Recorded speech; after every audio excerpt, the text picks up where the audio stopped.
Kalyani Chaudhary ma'am is the principal of Billabong High International School, Thane. Her career spans across 2.5 decades. She has worked in various teaching capacities across states in India and abroad before assuming the role of an administrator. Her teaching experience ranges from kindergarten to class 12. She is a postgraduate in English literature with an MPhil and also holds a degree in education. She believes that the process of teaching and learning needs to be lucid and child centric. Learners must cherish the schooling experience without any fear. Schools should be places where expressions of learners are not judged. Equal opportunities are created and imparted. Assessments are never given priority over learning, and no learner is left behind. Skill building and personal growth of students, capacity building with personal and social growth of the faculty members make the staff and students believe in her philosophy and vision. She empowers the whole school group towards contributing and strengthening the school culture. She firmly believes in leading digital transformation. It empowers teachers with the skills that Gen Z expects in their educators. Technology has enhanced learning in more ways than imagined and is here to stay and grow for sure. The faster it is adopted to suit our needs, the smarter it makes her, is her take on this technology. Deep learning strategies and transformational learning leadership techniques drive her passion. She loves traveling and reading. She has been writing for various blogs and magazines. She envisions that all learners and faculty be compassionate to create a beautiful future. She is a lifelong learner who believes in contextualizing new learning. She has also trained in administration and English language and literature for international baccalaureate diploma program. Whole child development with inclusion and diversity is her belief. She has received the Nari to Narayani Award and Acharya Chanakya Shikshavid Samman 2020. She has also been awarded Innovative Educator Award 2021. She participates at various national and international webinars as a panelist speaker. She is on the advisory board of Learning Forward India Foundation and Scholastic India. Thank you, ma'am, for being with us today. I warmly welcome you. Thank you so much, Dr. Kea. I'm profoundly delighted to take this opportunity to introduce our speaker guest, Seema Sapru ma'am. Mrs. Seema Sapru ma'am is, welcome ma'am. Mrs. Seema Sapru ma'am holds a master's degree in chemistry and in education and a postgraduate diploma in school leadership management. She has completed online certificate course in multiple intelligence theory program from the Harvard University, USA, and Global Career Counselor certification from the University of California, Los Angeles. She joined the Heritage School in 2007 and is on the advisory board of various educational organizations. She is a master trainer for chemistry appointed by the CISCE, New Delhi. She has been awarded Principal of the Year, India by India Today and Pride of the Nation, award by Mr. Om Birla, Lok Sabha Speaker on International Women's Day 2021.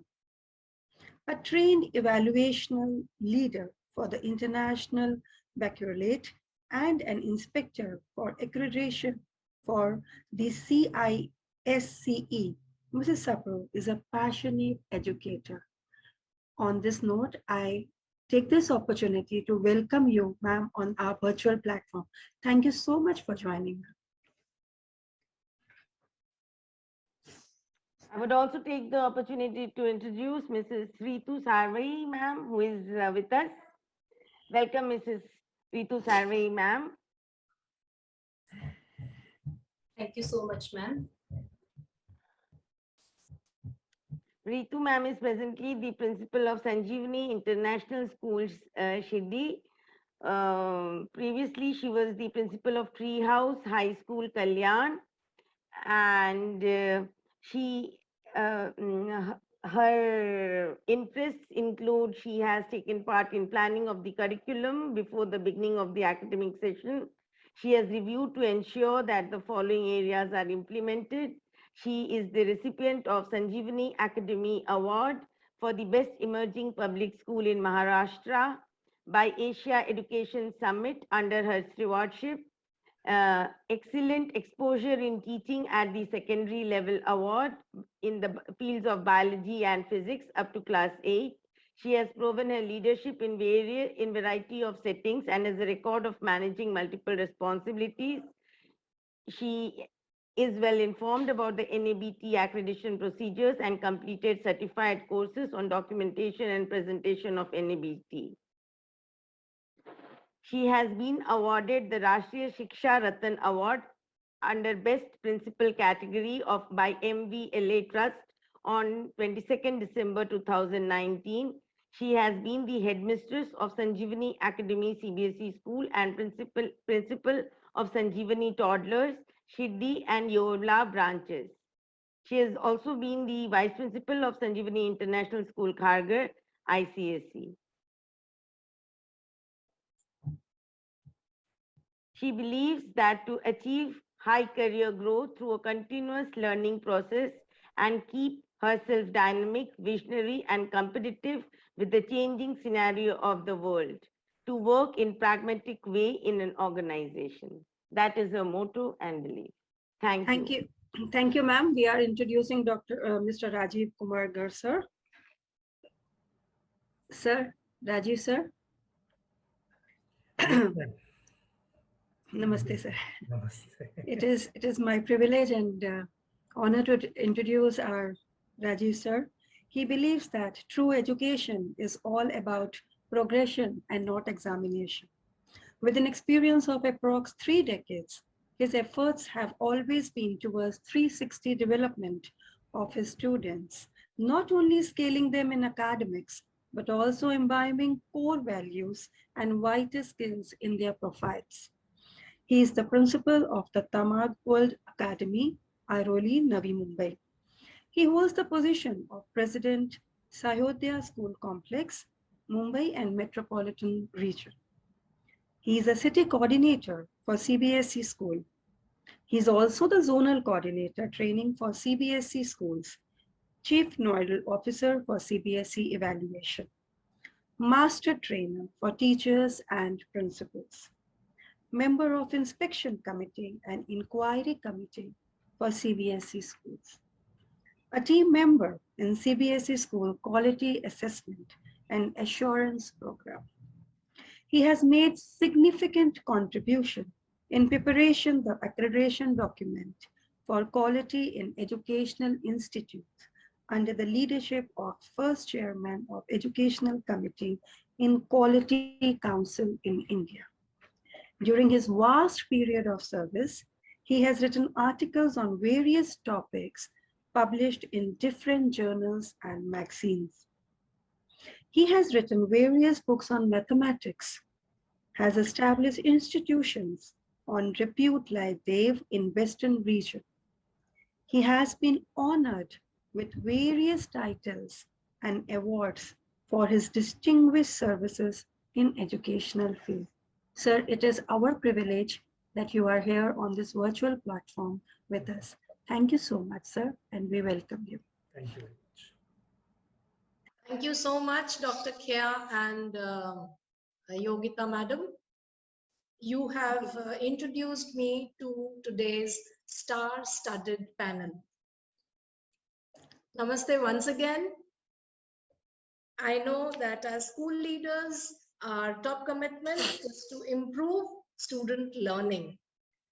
And the last 19 months have kind of propelled us out of our comfort zones. It has beaten us down at times, has kind of thrown us out of all possible and imaginable thought processes. But one thing that it could not do was break our spirits. And that is why we are here together to talk about the role of principals with global perspective. Now, the term glocal, if I use it in today's context, is very popular. So you be local, be in your context, but you think because you see the world shrinking. So we will definitely have a heart-to-heart chat as educators first, and then maybe as principals, but your views do matter and they make a lot of difference in the lives of children, educators, and parents that we touch. So with the, as I said, with the tech advancement, the world has shrunk. The exchange of ideas with world educators is easier than ever. And it gives us a 360-degree view to know from each other. Like if it were a local scenario where, it was permitted for us to have face-to-face interactions, we would not have reached out to the world so easily. So we will discuss these in the context of today's topic, and also keeping in view the Indian education scenario in mind. With the introduction of NEP, a lot of new thought processes have to be channelized. And who else than the experienced leaders, educators, leader educators of our country. So the format is very simple. I will have the questions put out to you, and I am an engrossed audience when you are responding to the questions. Mr. Dalvi has also given me a tough task of making notes, because what you will speak will be pearls of wisdom, which I have to later compile into something useful for everyone. And before I begin, let me thank IRDI International for having thought of such a creative way of approaching education. Thank you, ma'am. So my first question to Seema ma'am. Seema ma'am is credited with the well-researched papers on child psychology, and Seema ma'am is also hugely respected in the ICSC circle because of her experience and wisdom. Ma'am, the world is speaking about physical, mental, and emotional health of the entire school ecosystem now, post-COVID. Now, what factors or systems within the school culture need to be modified post-COVID? And also, how can the schools improve or function in the ambit of NEP to achieve the global standards in holistic development of children?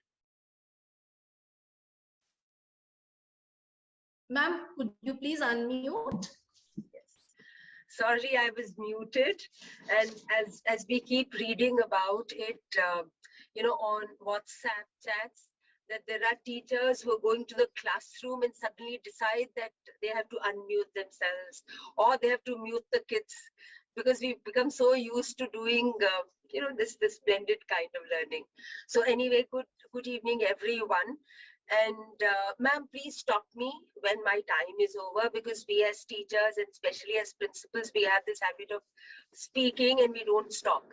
So you let me know when my time is over, and I promise you I'll complete my sentence and I will finish my sentence and that's it. I will stop immediately.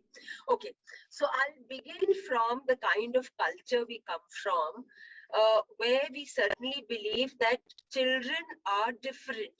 And when we talk about Howard Gardner's theory of eight multiple intelligence theory, we all know that each child has a different kind of intelligence. So to have an inclusive school, to say that, you have to look at the physical, emotional, and the mental health of children, we realize that we have to have the infrastructure in place. Now that infrastructure plus the human resource that we require. So we have, should I take the example of our school and then talk about it, or should I generalize it? Please tell me, ma'am, should we generalize it or should we? Ma'am, you can give examples from your own school, because that's what Also, you are living every day. okay. I feel what you live is easier to express and explain. Fine, ma'am. So as you enter a school, I feel the best part is you will feel happy. The vibes that you get from the school is that everybody is happy, everybody is mobile, everybody is, busy doing something or the other. And there are these, we have ixora bushes, which are more pink than green. So the moment you enter the school, you find something very, very happy to, look around. And cheerful kids, you will be surprised to see there are kids who are sitting in a covered area in one corner, and they are, rubbing sticks. And if I go and ask them, what are you kids doing? So then they say, ma'am, we're trying to create fire, ma'am.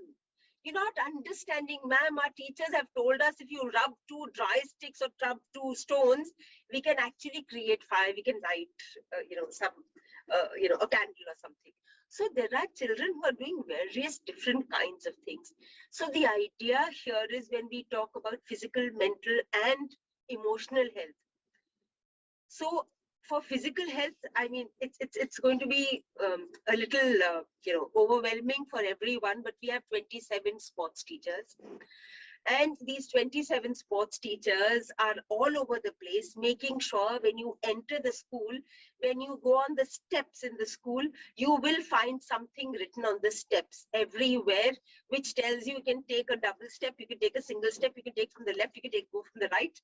So there are physical activity happening everywhere. When you walk in, you will find in the corridors, we have these, chess boards are stuck everywhere.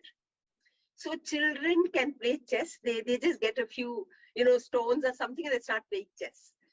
So chess boards are there, Ludo is there, everywhere, all over the place. And this is of course a little informal setting, but we have our chess students who are participating at the national and international level also. So let's not talk about that bit, because we're talking about, the advanced level. We talk about everyone like us who gets an opportunity to participate. So post-COVID, what we've decided right now is that we are going to play games with them, where we will make sure that there is a little less of touch, that these children are not introduced to any kind of a sport where they have to touch each other too much. But we can play basketball, we can play football, we can play these things, as long as we know that we are not going to be, we'll probably, ram against each other, but then we'll wash our hands, because we have taps all over the place. We have these showers everywhere. So you quickly wash your hands, you do whatever, because how long are we going to stay away from this? How long? In any case, I have a feeling when the children come in, whenever they ask us to come in, I think parents wouldn't like to send their children back to school unless we have children vaccinated. So the moment this happens, we'll have camps in the school where we'll vaccinate our children, because we've already done that for our teachers. So all our teachers are double vaccinated. So everyone's ready, not just teachers, everybody's staff, security, everyone's done that. Plus, when we talk about emotional health, I must tell you that if you go to our school website, there is something called Samvedana. So you go to Samvedana, and then there is we have a group of counselors we have a group of counselors who are, you know, they're in touch with the students, where from the website itself, people can, any parent, any student can write to them. It reaches the counselors directly. It's absolutely private, confidential, and it is not shared with anyone. And children are immediately, they get some kind of help, because they also name, because there are 5, 6 of them, there are lots of counselors, so they can immediately ask that I want to talk to, you know, this ma'am and that ma'am, and I'll be talking to this ma'am. So this is what happens post. So we've done it during the COVID, because before that children would run to the, you know, offices, and they say, ma'am, I want to ask you, ma'am, yesterday I was crying, I was very, very upset for something or the other. And now we've done this so that teachers know, counselors know what is what. Another thing which I would like to add here is, we've all done a course where each teacher is a counselor. So teacher is a counselor. So each teacher has to become a counselor, otherwise she's not a complete teacher. You know, you have to have a wholesome kind of learning. And then when you talk about mental health, emotional health, well, then we have, you know, pastoral care that we do, which is again very, very important. The outreach programs that we do, wherein we make sure that each child learns to give.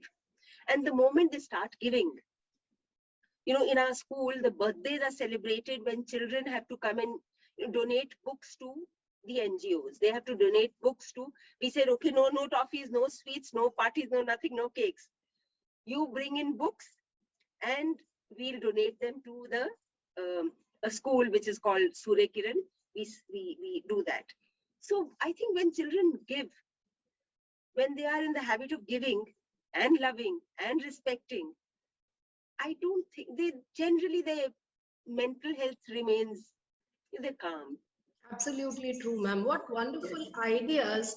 And I think whether COVID or no COVID, these are ideas which everyone should reflect on, because your happiness quotient, you know, what we do has to lead to us being happy. So that happiness quotient is very well taken care of in the surroundings that you are nurturing children.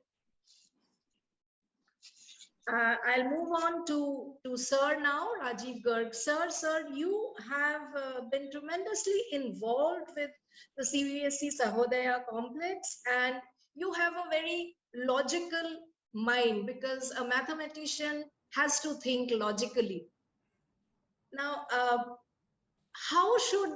how do you feel should secondary education be modeled in our country? Like if we take examples of countries which are rated very high on the PISA scale, can we ever reach those standards, or can we create a benchmarking system which the world will be able to follow? Fine. Thank you very much. First of all, my sincere compliments to Iridai and Mr. Girish Dalvi for inviting me to this webinar, a very wonderful webinar talking about revisiting education in 2021. When we are entering, you know, though we have been facing a lot in this pandemic time, but it has given us an opportunity also to relook into our education processes and help our students to learn in a way that they love to. Before that, it was more of the teacher centric, but now it is more becoming towards the child centric education. When we are talking about secondary education, you know, the secondary education, as rightly put forth, it is more for providing scope for physical, intellectual, and social development of the students. It is also talking about character building, socialism, secularism. This particular time period is talking about, you know, integrating innovation in pedagogy, knowledge, and application. when we see secondary education in light of National Education Policy 2020, it is talking more about providing an education where children work in collaboration with their peer, with the teachers, with other agencies. It's talking about digital literacy program, problem solving approach, the communication, enhancing the critical thinking and creativity of the child. It also formulates uh, or integrates the health and fitness, making the children socially responsible, enhancing the scientific temperament. Now, the question comes, what kind of pedagogy that we need to have? Because uh, India, in the program for uh, scholastic assessment, if I say, has not done very well.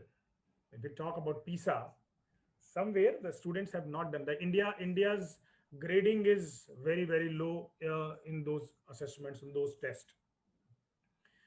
And major reason behind that is we are, into a system where rote memorization of the concepts are more. Children are given an opportunity to learn what the teachers had taught in the classroom. There is, per se, we talk about individual independent education system, but actually it is not happening.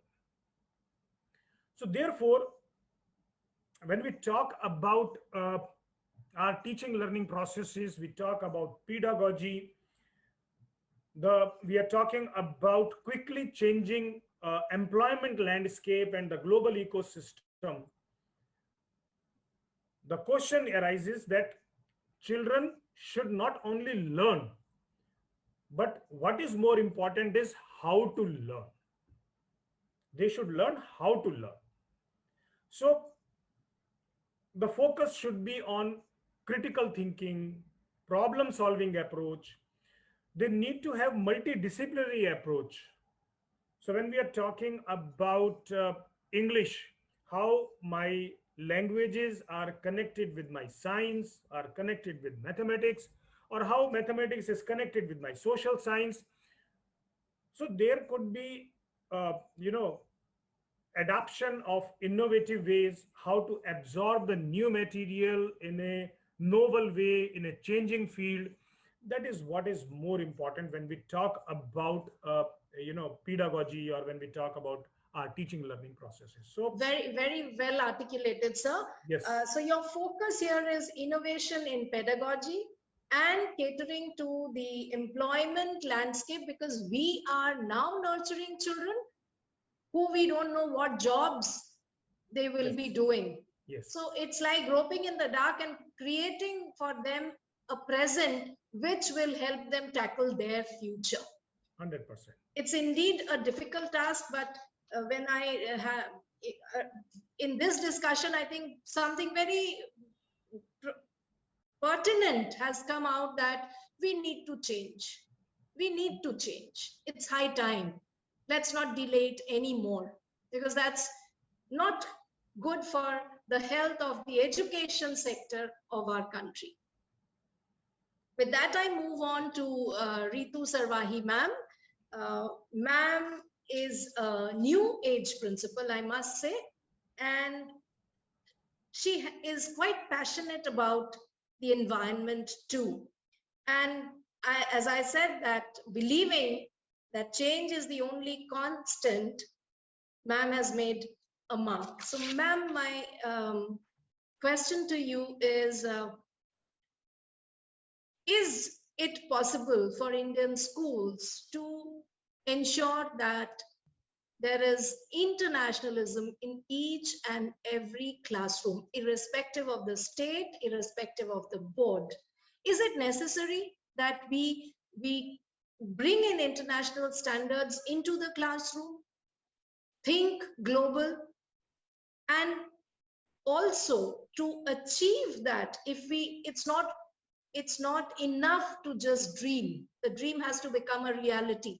Now, in order to make that a reality, in which areas or fields should the educators be trained for best outputs? Thank you, ma'am. I express my humble gratitude to IRDI Studio and Associates for arranging, and special thanks to Mr. Girish for inviting me for this brainstorming and interactive conference. And my greetings to Mrs. Kalyani Chaudhary ma'am, moderator for the session, Seema ma'am, Rajiv sir as panel speakers. Coming back to the question, ma'am, as per me, जीवन एक मूल्यों की पाठशाला है. That is, life is the school of values. Internationalism is the feeling in the minds of people of different countries in the world that we are human beings, regardless to their nationality, ethnic status, linguistic aspects, and any other socio-cultural features. The world of international education is a melting pot of individuals, and learning with a global perspective ensures the students are exposed to different cultures, ethnic groups, religions, and languages, which enrich society in the process and broadening the academic experience for everyone. In context of my school, like by promoting celebration of various international days such as UN Day, Human Rights Day, World Health Day, etc. These should be celebrated in the educational institutions, and special talk should be given about the importance of these days. International tours can be arranged to develop the feeling of internationalism. Students should be encouraged wherever possible to visit other countries for a wide and practical knowledge about them. And thanks to the internet and pandemic, we are well ahead on this path with our online teaching system, where we can arrange virtual tours and cross-country classroom teaching. So this pandemic has taught us that life skills are more important than anything else. The world is shrinking. The emphasis shouldn't be only to learn a language or skill, but on adapting and adjusting to the dynamics of being a global citizen at large. Thank you, ma'am. Yes, very, very succinctly put, ma'am. Adapting and adjusting to the changing dynamics of the world, not only of the country. Though we contextualize education, yet we feel that we as educators have the privilege, and the 21st century educators have the privilege of learning from across the world, which I think is a blessing in disguise that the pandemic has ushered in. Now, a school's progress largely depends on the school's leadership. Now, my quick question to all of you, this is my first question, and there's another one because we have time. And it's really enchanting to listen to all of you, because there's so much of it that can come out of this conversation and go out into the world. What are the top 5 qualities that every school leader must develop so as to become a role model for the emerging education system? Because with NEP and with the new age teachers coming into the scenario, what are these that everyone should try and model? Seema ma'am. Okay, so I'll start with this. And I'm very happy to tell you that these are some 5 points which I jotted down also. So let me have a look at that first. So the first thing that I feel is the principal needs to do is shift the focus from teaching to learning. Because the moment, everything is concentrated around teaching, the child-centric bit goes for a big toss. Whereas we are now talking about shifting the paradigm from teaching to learning, making the place a learning institution. Everyone loves to read, learn new things enthusiastically. Parents, teachers, school management, students, everyone learns. from everyone else. So there's no teacher here who is, gives a monologue. It's going to be a dialogue in the classroom.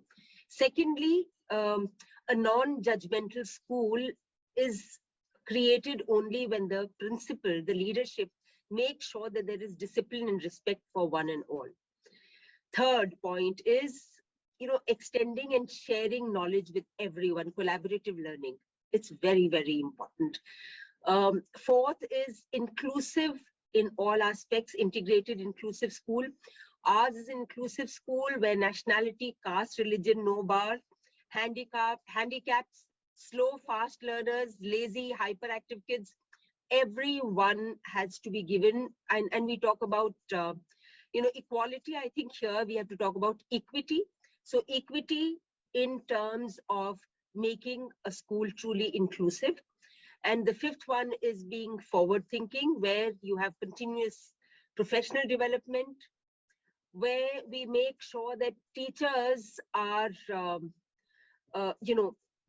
willing learners. That's very important, because unless the teachers are willing to learn,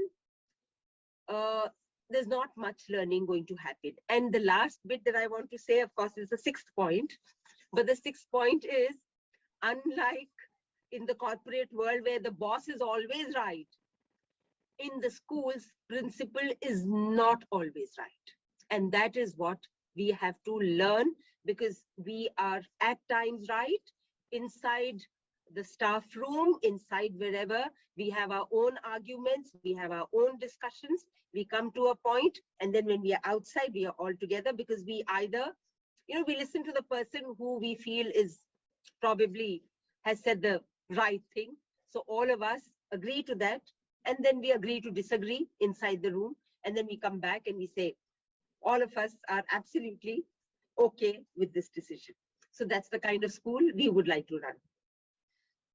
Love your points, ma'am, especially Thank you the so one much, where you are speaking about transformational thinking. When you say the principal is not always right, it means that we are here to listen to you. We are here to understand. We are here to empathize. Absolutely. So that's what are some qualities where that Seema ma'am spoke about. Very important, and I'm sure we will take a note of these important things that we have to. So moving to you, what are your top 5 qualities that you would want to have in a school leader? In the futuristic, being futuristic. Definitely. See, before a teacher, we are all learners. So we need to upgrade our skills as the time is changing. So principal need to be a learner first, equip itself with the latest trends in education. Taking the clue from the previous question which you asked, when you say, how the curriculum should be seen in light of PISA.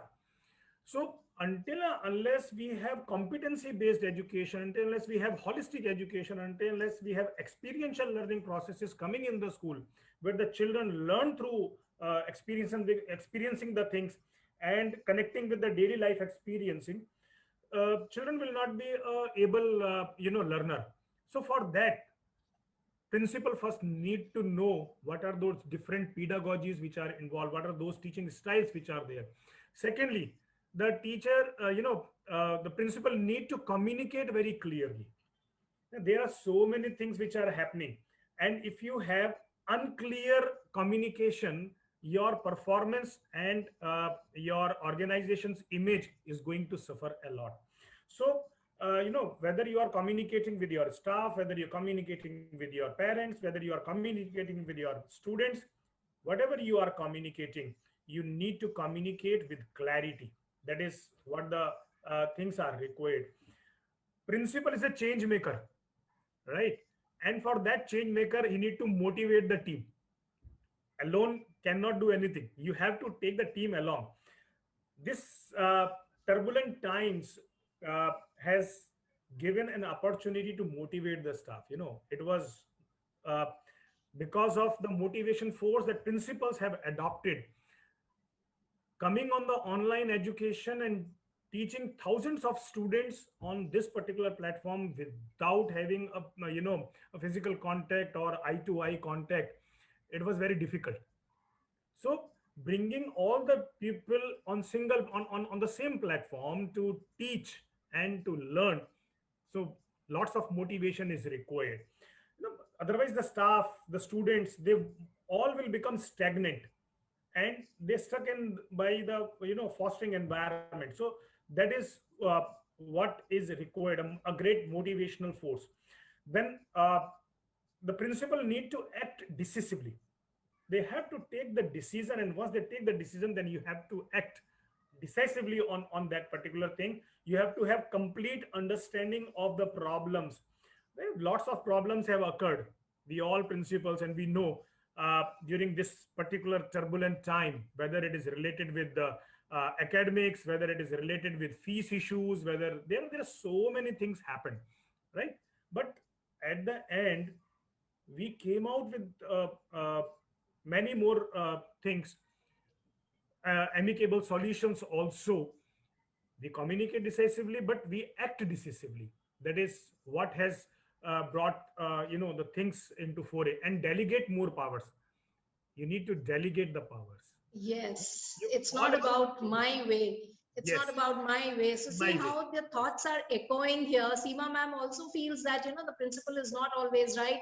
You're saying delegate more powers, which means that we are all harnessing collaborative learning. And like rightly said by Seema ma'am, that the school is a place of learning and not teaching. How beautifully, sir, you summed up these qualities that are expected in a leader of now and of the future.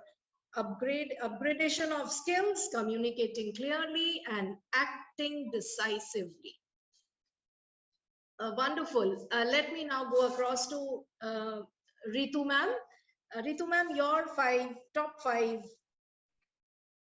qualities that you would like to look uh, into a future leader. I mean, the qualities that a future leader should possess. Yes, ma'am. Most of the qualities are already being covered actually. So I am going to repeat few of them. So there are some inherent qualities which as an educator, we all must have, like passion for learning and teaching, patience, warmth, and a sense of responsibility towards nation. Apart from these, I feel that an educator should have empathy, kindness, and responsibility towards the world at large. And as for skills, we are better learner at work, but leadership, organization skills, communication skills, and of course, crisis management is a must have.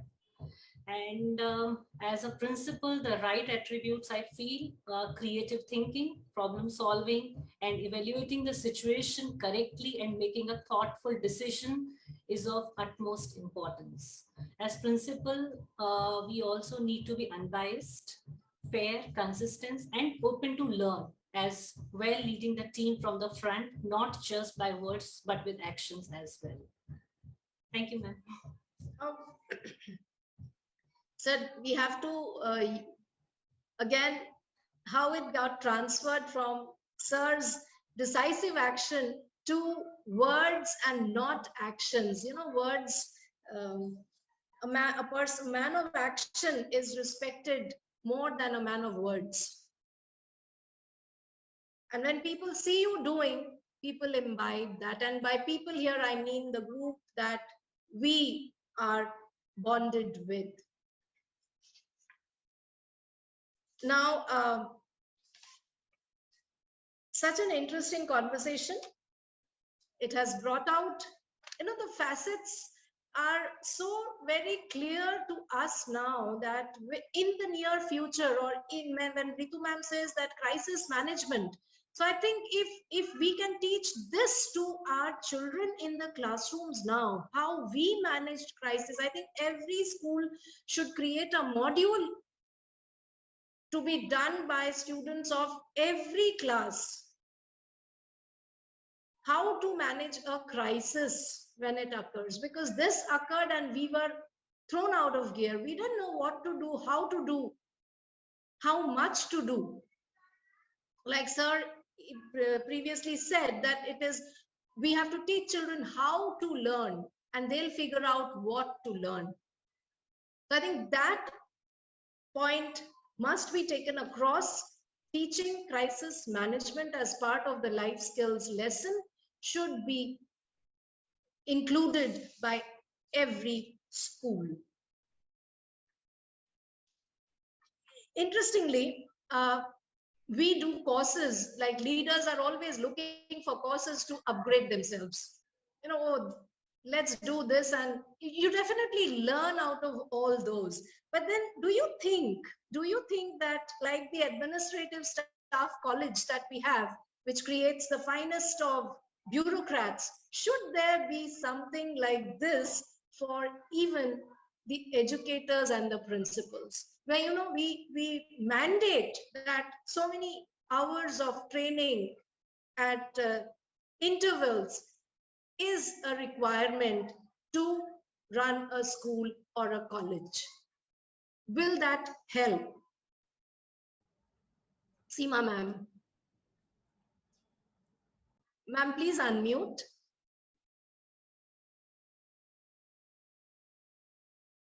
Yes. So certainly, ma'am, I think we all need to go back to school and learn. So I think some of us have been very, very fortunate that these IIMs are training principals these days. Yes. So I've been to IIM Ahmedabad, the residential course, I've done it. And, you know, it's not that because of that, you know, whatever, but well, that really, really helps you to show the direction. One more thing that is very important here is, ma'am, that you know, you go to the school and you'll find a queue outside the principal's office, and the principal is sitting inside doing some work. I would say, you know, when you're talking about going to a school, well, yes, I think there should be a college where principals should be trained to be with children somewhere on the school field, playing with them, in the art class, drawing something with them, interacting with them, not sitting in the office. That's the first thing I would say. Principals, please be available. I mean, I remember that, you know, in our times, the principals, we actually played games with them. And then the principal somehow disappeared somewhere. One didn't see the principal at all. So the schools, if you ask, they'll say, oh, we don't know who the principal is, how she looks or whatever he looks. Another thing, ma'am, very, very important about this is, you know, when you go to school or when you go to any institute, one thing that we have to remember is that I am, as Seema Sapru, I'm not Seema Sapru. I am there as the principal, as the representative of that school that has a vision, has a mission, has a philosophy, has an ethos. It is very, very important for all of us to remember. Now, ma'am, when anybody starts a school, you know that they start with a certain philosophy that this is how we're going to run the school. Now, it's an co-ed school, but if I have studied in a, you know, all girls school, I feel, okay, one boy is sitting next to one girl, there's something wrong happening here. So this is where, whenever you get into some kind of a confusion, go back, take a relook at the vision and mission statement of the school, and then take a decision that I am not what my name is. I am a representative of this management. I have joined this school because I have decided to, you know, my thought has to align with the thought of this management and the ethos. Another thing that is very important is to have an open-ended, you know, approach to everything. There has to be concept-based learning. Ma'am, I don't know if there are schools that have libraries where, you know, you only have a card and then you give out a card and then you take back a card and then you say, okay, for 1 week you take the book and write a book review and come back and all that. Ma'am, we actually have teachers and children wearing headgears and giving, you know, there's a dialogue happening, because libraries today are not supposed to be, you know, a reading place where everybody is quiet. That's not a good library. Then there's no interaction happening. Unless there is interaction, there is nothing much, there's not much learning happening. So what we do is, for thrillers, you know, the room has to be completely dark, and children are chatting with each other, and there's some weird sounds coming out. So this is how learning has to happen. This is what has to be taught in the principals training college, that principals, you don't grow horns just because you become principal, and you aren't any different from the others. And children have to be taught that fine, there is a pattern to everything.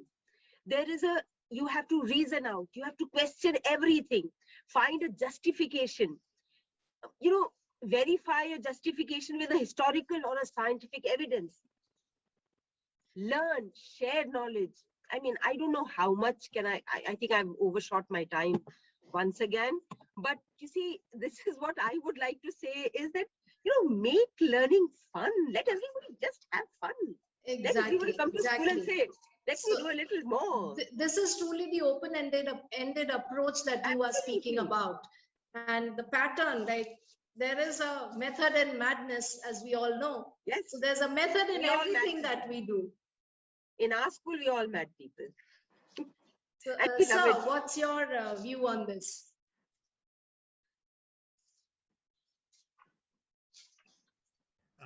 Ma'am has already referred to, IIM Ahmedabad kind of institutions where strategic leadership is being talked about in a residential program.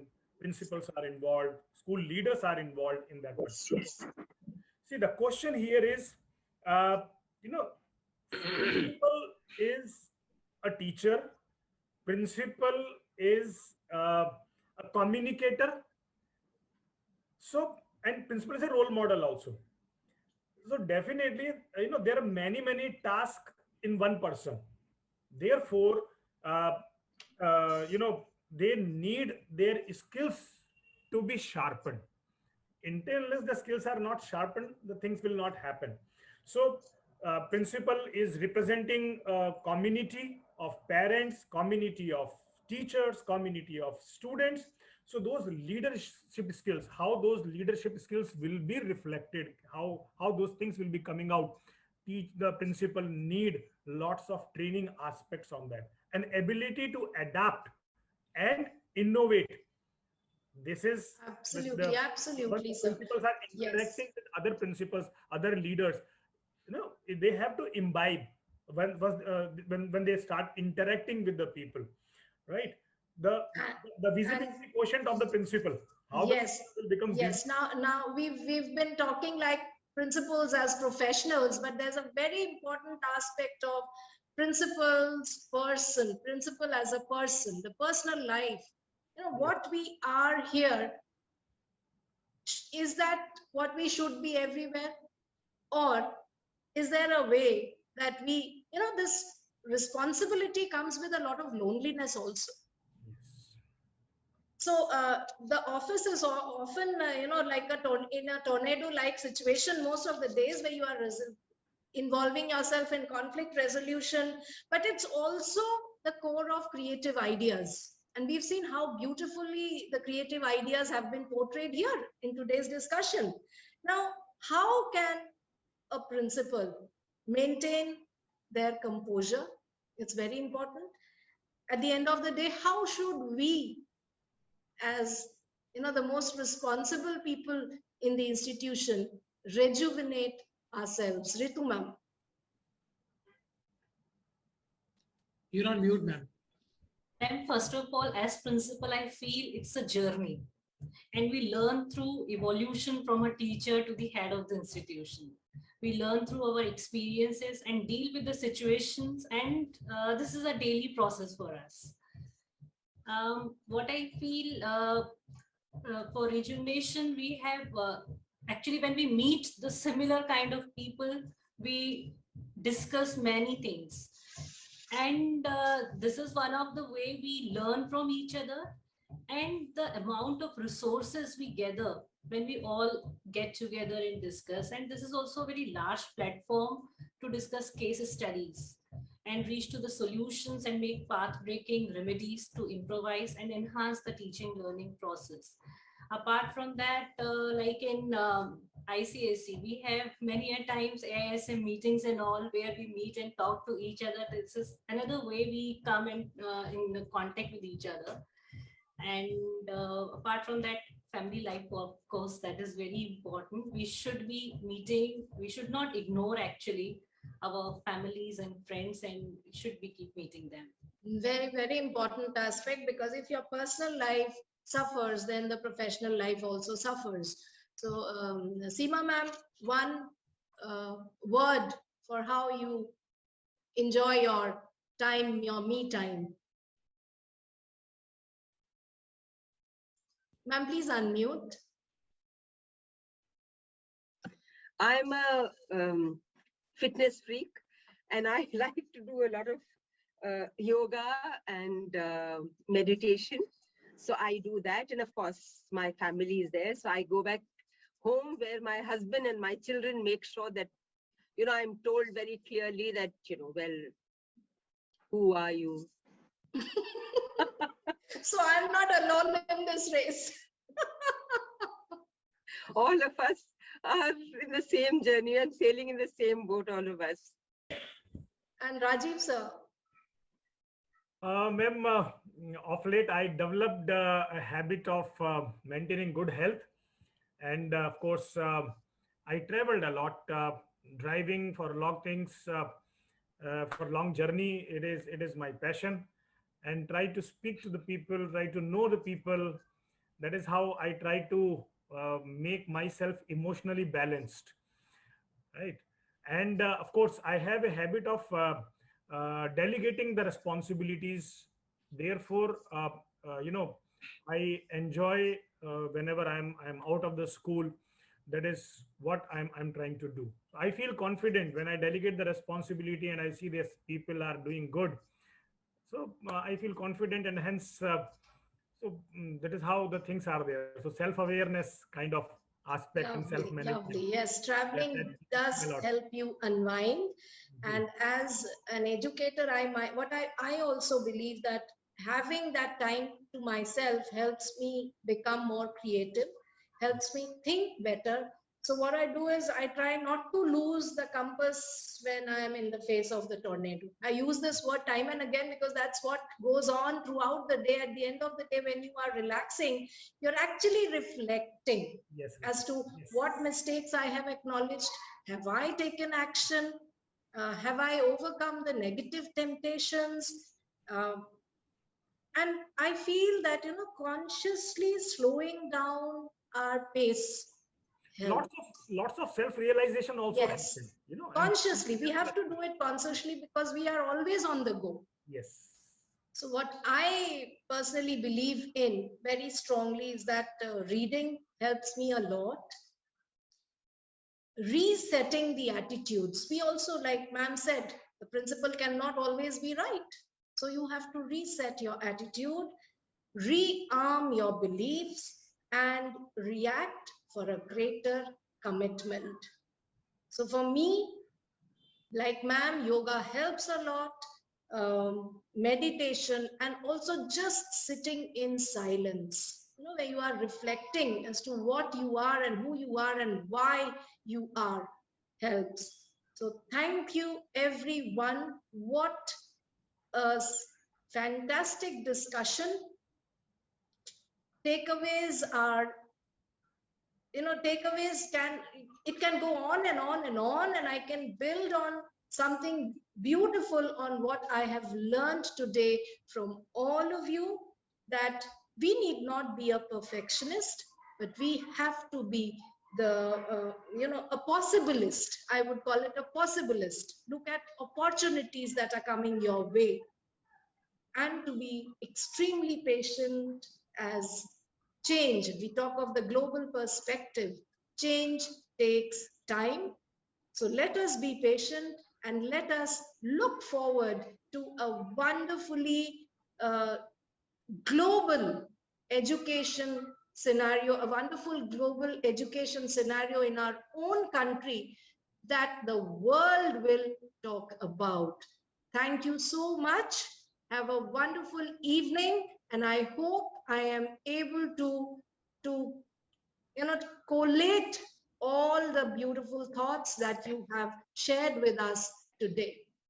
Thank you. Have a wonderful Thank evening you. ahead. Thank you. Thank Thank you. you all the Thank you panelists. so much, ma'am. Thank you very much. Aite sir, Thank you, one ma'am. second. Thank you very much. One second. Before, It was before, wonderful interacting with you. Thank you so before much. Same Suresh here, sir, same here, before ma'am. Suresh Same sir here, gives sir. the, Thank you, sir. Thank you, Ritu ma'am. Thank you, Seema ma'am, and IRDI for this wonderful conversation. before Suresh sir gives the vote of thanks, I just wanted to add one point. This is impromptu to all of you. And I was listening to all the conversations, and I express my gratitude to all of you for joining here at such short notices. That is one. And a very interesting thing is, Seema ma'am, when she was talking about multiple intelligence theory and all that. So, at the risk of being called as someone who blows his own trumpet, IITI Studio is going to be doing that pan India level. So, all the other principles, yes, you look at us, we are coming to you for that. And, ma'am, we are looking and going ahead and expressing all your experiences and sharing you and your school as the benchmark to be looked at. So, that is something I wanted to talk about. So, Suresh, sir, please take over and thanks a lot. Thank you, Thank you. Mr. Aditya. First of all, thank you very much to all the three panelists and the moderator. The session was fantastic, and I feel it should not end. It should go on, but we can't. It has to end. And I would like to end from my side. I would like to add two qualities of the principles. Everybody said right thing, 100% or more than 100% right. But I would like to add two more things a principal should have. First and foremost is a principal should be a very good listener. Because many times what happens is majority of the problems will be solved if you are heard. What you do or what action you take, that is immaterial, but you just hear. Then half of that things will be solved. Second thing which I will just add up with what Rajiv sir said is that you delegate the powers. Definitely you delegate the power, that is very much important. But give one more assurance together with that delegation, that is, if everything goes well and works well, it is the praise is yours. And if something goes wrong or anything goes wrong, I will take the responsibility. With that one, those people will never let us down. I mean, our team will never let us down. So I think these two will be two more qualities which principals should be added. And one more thing which I heard from you people, we have an academic staff college of India for training to IAS people. No? Why can't we have a training to the principals? Because we are also almost 90% of the works we are doing. See, they are, of course, IAS people are doing for the whole state or the whole country, but we are the whole, ultimately we are making them, no? We are making these IAS people also, no? So we should have that type of a training college. And once more, thank you very much for joining us today. It's made us very much, I mean, the very great program. It was a very good success. Thank you. Thank you. Thank you, sir. Thank you very much. Thank you. Thank you.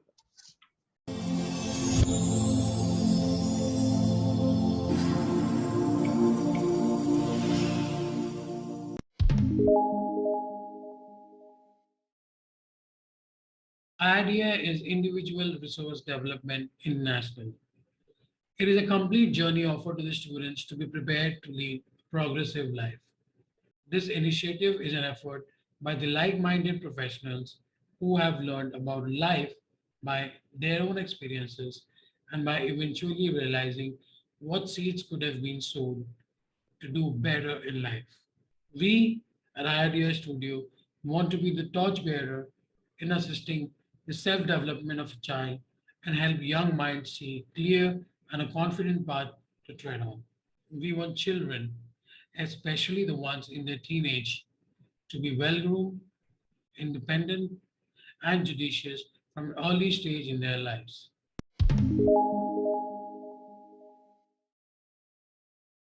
Yes, the program is primarily for the young, but there's a difference. The difference here is parent or adult participation and collaboration. Adults become the medium here. That is predominantly what our role is, right?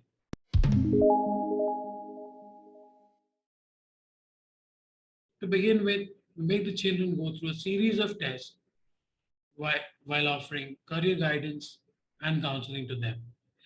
These tests will be based on a combination of multiple intelligence theory, aptitude, and personality. These will help us determine not only the aptitude of a child based on his or her personality, but also their primary and secondary intelligences. Therefore, allowing us to give them a very clear and effective counseling as well as guide them to choose the right career paths. However, that is not what we stop at. We shall also be focusing on their grooming and confidence building. There are three programs which we have designed with the assistance of experts from around the world. We call them the Aram, Praram, and Parichay.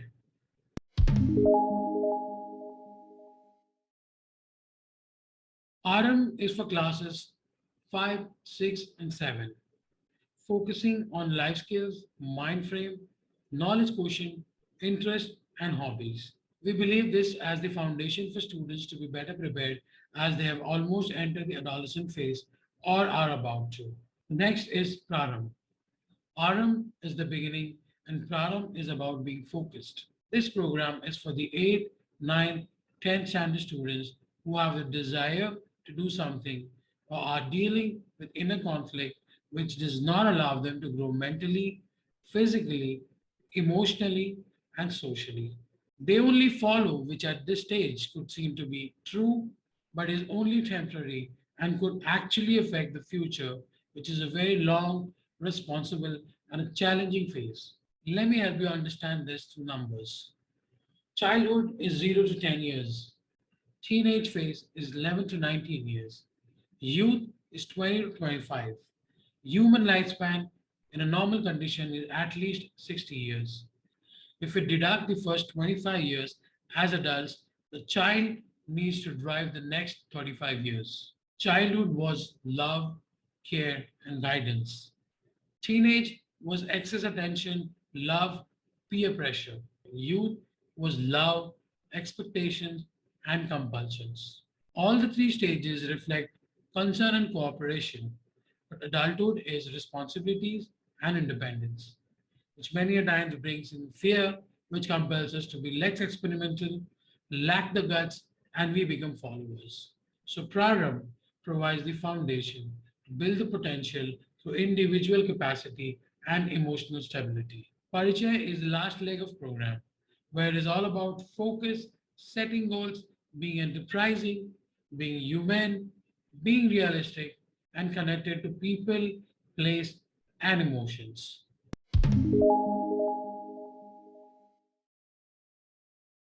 As I mentioned before, these programs are realistic and might not be ideal. Realistic for it caters individuals.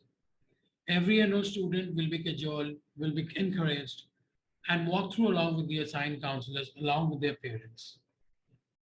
Every dream is individual, and so is every individual. So, how can we offer a standardized program to one and all? There is no one shoe that fits all. We have to go by the child and their personalities. Standardization could be possible in offering academic information, training into vocational subjects, pursuing hobbies, etc. We will work on the individuality of a child through this program. It's like science is a subject, while scientist is the inventor. It's like dancing is learning steps. The performance is individual expression, the choreography, and the interpretation. In a factory, a product is manufactured but sold through innovative ideas. This interpretation, innovation, and experimenting is what we will help children explore and also learn during their journey with us at IRDI Studio. Thank you. On behalf of all of us at Team IRDI, I thank you all. Do visit us at www.irdistudio.com. We encourage you subscribe to our channel and keep liking the videos and share your comments and thoughts in the comment section. Thank you.